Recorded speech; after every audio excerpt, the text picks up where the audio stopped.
નમસ્કાર મિત્રો, તો તમારું સ્વાગત છે મારી આ રેગ્યુલર હવામાન માહિતી આપતી યુટ્યુબ ચેનલ ઉપર. હું છું તમારા મિત્રો રાકેશ મોઢવાડિયા. તો આપણે લગભગ જાજો ટાઈમ થયો, 2-2.5 મહિના થઈ ગયા છે આપણી વિડીયો અપલોડ નથી કીધું એમ કે અત્યારે ખાસ કોઈ એવી બધી જરૂર હોય નહીં, પણ અત્યારે આપણે આજે એમ થયું કે લાંબા ટાઈમ પછી એક વિડીયો અપલોડ કરીએ.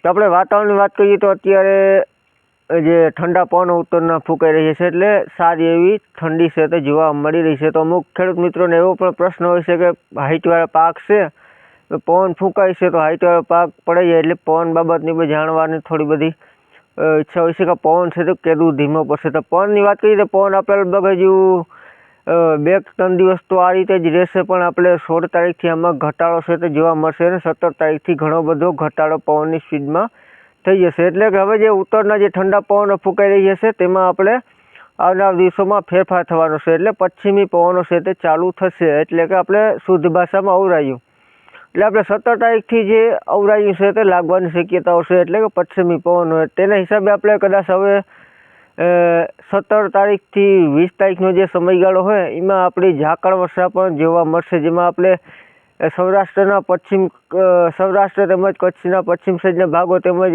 તેને લાગુ જે સૌરાષ્ટ્રના લાગુ ભાગો છે એમાં પણ આપણે ઝાકળ વર્ષા છે તે આપણે 17 તારીખથી 20 તારીખ સુધીના સમયગાળા દરમિયાન આપણે જોવા મળી શકે છે. ત્યારબાદની સ્થિતિ જોઈએ તો એક આપણે ફરીથી ઠંડીનો રાઉન્ડની શક્યતાઓ દેખાઈ રહી છે કે 25 કે 24 કે 25 તારીખ આજુબાજુથી ફરીથી આપણે ઠંડીનો જોરદાર રાઉન્ડ આવશે, કડકડતી ઠંડીનો એવી શક્યતાઓ આપણે જણાઈ રહી છે. પણ તે પહેલાં જે વાતાવરણ છે તે થોડું ઘણું કદાચ બિગડે, આપણે ઝાકળ અને અવરાયણ જેવી સ્થિતિ છે તે જોવા મળે. એટલે જે આપણે પાકમાં સાવચેતી રાખવી અથવા આપણે જે દવાનો છંટકાવ કરવો હોય તે મુજબ આપણે તૈયારી રાખવી, કેમ કે ઝાકળની શક્યતાઓ આપણે 17 તારીખથી લાગી રહી છે. 17 થી 20 તારીખ સુધીના સમયગાળા દરમિયાન તો પાકી જ છે, પણ ત્યારબાદ કદાચ 1-2 દિવસમાં ગાળામાં પણ આપણે ઝાકળ જોવા મળી શકે છે. પણ ત્યારબાદ આપણે આ મહિનાની એન્ડમાં ફરીથી આપણે ઠંડીનો રાઉન્ડ છે તે ચાલુ થાય તેવી શક્યતાઓ લાગી રહી છે. એટલે એક જ લાંબો ટાઈમ સુધી ઝાકળનો રાઉન્ડ નથી લાગતો, પણ ઝાકળ પણ અમુક દિવસો આવશે તો ખરી, એટલે આપણે આપણા પાકમાં સાવચેતી રાખવી.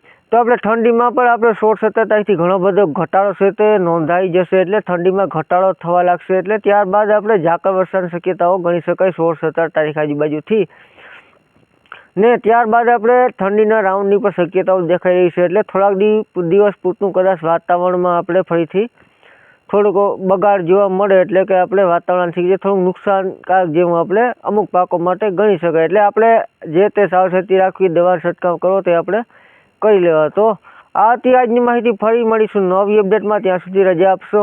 આભાર.